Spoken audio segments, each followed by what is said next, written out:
बहुपदों के शून्य ज्ञात कीजिए तथा इन बहुपदों के गुणांकों और शून्यकों के बीच संबंधों को सत्यापित कीजिए। तो देखिए भाई, v की घात 2 plus 4 under root 3v minus 15, तो हमारे को ये एक बहुपद दिया गया है, तो हमें इसके शून्य ज्ञात करने हैं। शून्य का अर्थ है कि इस बहुपद का मान हमें शून्य प्राप्त होना चाहिए, तो हम इस मान बहुपद को शून्य के बराबर लिख लेते हैं। अब हमें इसको गुणनखंड विधि से हल करना है। तो देखो भाई, गुणनखंड विधि से हल करेंगे तो हमारे पास v की घात 2।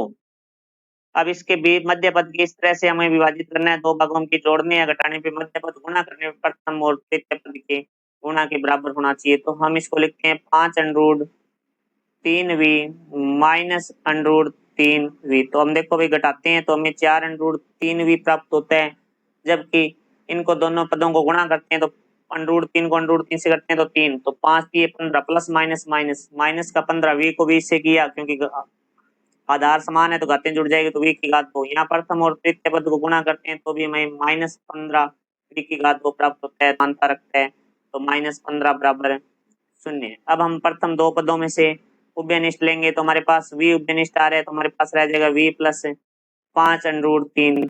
तो अब हमें अंतिम पदों में से इस तरह से उभयनिष्ठ लेना है ताकि हमारा जो प्रथम दो पदों में उभयनिष्ठ लेने के बाद जो संख्या बची थी वो यहाँ बचनी चाहिए। तो हमारे पास माइनस अंडर रूट 3 उभयनिष्ठ ले लेंगे तो यहाँ v बच जाएगा, माइनस बार चला गया तो यहाँ प्लस, तो 15 में से अंडर रूट 3 उभयनिष्ठ लेंगे तो हमें प्राप्त होगा 5 अंडर रूट 3, क्योंकि अंडर रूट 3 को वापिस अंदर गुणा करते हैं तो 3 आता है, 3 को 5 से गुणा करेंगे तो हमें 15 प्राप्त हो जाएगा बराबर 0।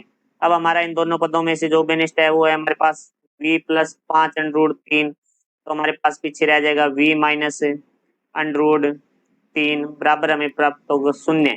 तो अब देखो, दो पदों का गुणनफल है वो 0 है, तो इनमें से एक पद है वो हमारा 0 होगा, तो हम लिख लेते हैं v प्लस 5 अंडर रूट 3 बराबर 0 या v माइनस अंडर रूट 3 बराबर 0। यहाँ से हमें जो v का मान प्राप्त हो रहा है वो हो रहा है माइनस 5 अंडर रूट 3, या माइनस का अंडर रूट 3 है दूसरी तरफ लेके जाएंगे तो प्लस का अंडर रूट 3 होगा, तो v बराबर अंडर रूट 3। तो v के मान हमें दो प्राप्त हो रहे हैं, तो माइनस 5 अंडर रूट 3 और अंडर रूट 3 ये हमारे इसके शून्य के हैं। अब आगे हमें प्रश्न में क्या कहा गया है कि सत्यापित करने हैं, हमें संबंध सत्यापित करने हैं किस किस के बीच में, शून्य के व गुणांकों के मध्य संबंध। तो देखो भाई, हमारे पास पहले हम निकालते हैं शून्यकों का योग, जिसका हमारा गुणांक के रूप में जो सूत्र होता है वो होता है माइनस v का गुणांक बटे v की घात 2 का गुणांक। तो देखो, शून्यकों का योग है वो हमारे पास है माइनस 5 अंडर रूट 3 प्लस दूसरा है हमारे पास अंडर रूट 3। इसी तरह इसका गुणांक से जो संबंध है वो देखते हैं, इनके बीच का ये संबंध हमारा सत्य है क्या, माइनस v का गुणांक, तो v का गुणांक है वो है 4 अंडर रूट 3 और v की घात 2 का गुणांक है वो है 1, तो माइनस 4 अंडर रूट 3 बटे 1। तो इनको देखो, एक संख्या प्लस की और एक संख्या माइनस की, तो घटाव होगा तो घटाएंगे और निशान बड़ी संख्या का, तो माइनस 4 अंडर रूट 3 बराबर आ जाएगा माइनस 4 अंडर रूट 3। तो ये एक तो संबंध हमारा ये हो गया योग के साथ गुणांकों का। दूसरा, शून्यकों का गुणनफल।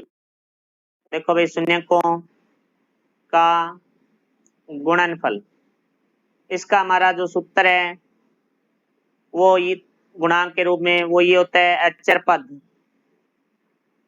बटे v की घात 2 का गुणांक। तो शून्य का है हमारे पास माइनस 5 अंडर रूट 3 गुणा दूसरा शून्य का अंडर रूट 3। तो अचर पद हम देखते हैं तो हमारे पास अचर पद है माइनस 15 और v की घात 2 का गुणांक है 1, तो बटा में 1, तो माइनस 5 अंडर रूट 3 को अंडर रूट 3 से गुणा किया 3 बराबर माइनस 15, तो 5 दिए 15 माइनस का बराबर माइनस 15, तो ये भी संबंध हमारा सत्य है। तो हमारे जो शून्यक हैं वो माइनस 5 अंडर रूट 3 को अंडर रूट 3 है, ये हमारा उत्तर हुआ। धन्यवाद।